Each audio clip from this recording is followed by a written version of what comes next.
What up, though, YouTube? I know my last couple of videos have been on the more comical side, the blatantly positive side with the, announcement that I was going to get back into music. That's still happening, by the way. Weight loss is still going well. I don't really know where I am. I haven't been on the scale, neither here nor there. Today's episode, I really want to get a little more personal, per se. It's going to appear dark, but it's definitely positive. Let me make that clear. I want to talk about anxiety today. Let's go!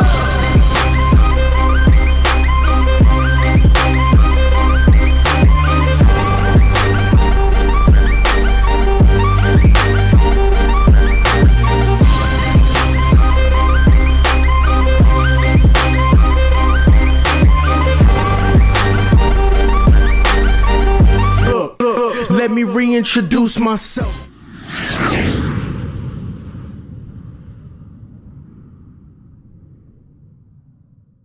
A couple months ago, I went live on Facebook like August 20 something.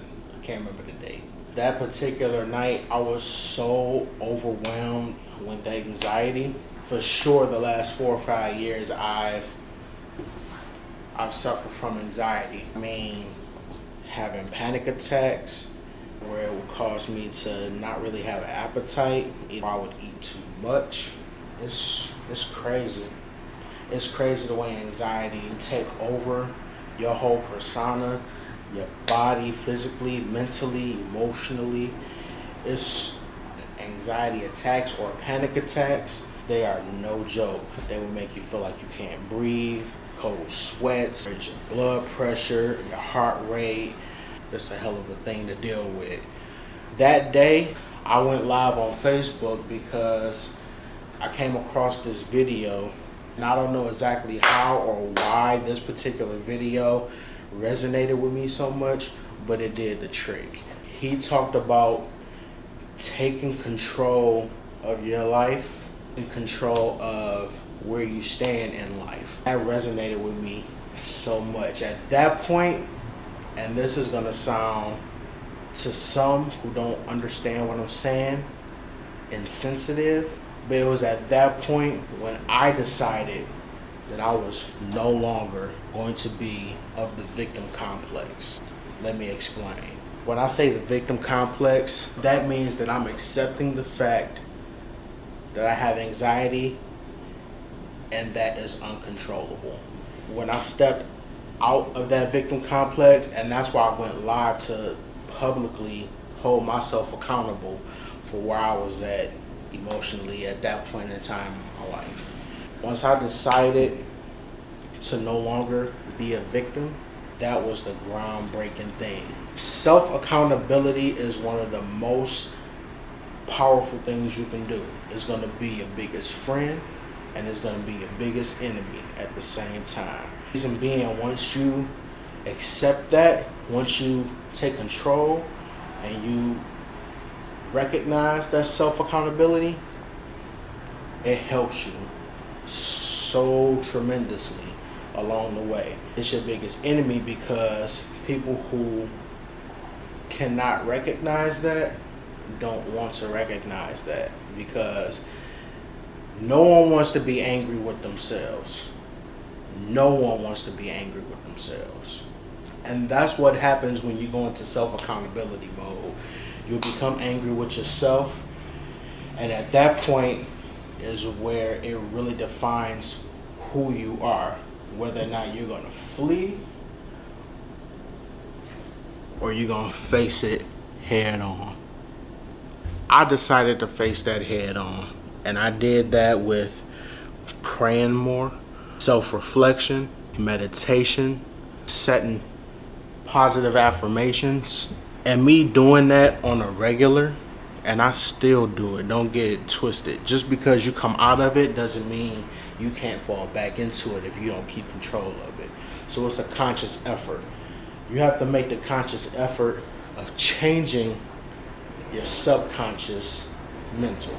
And it's hard. It's definitely hard.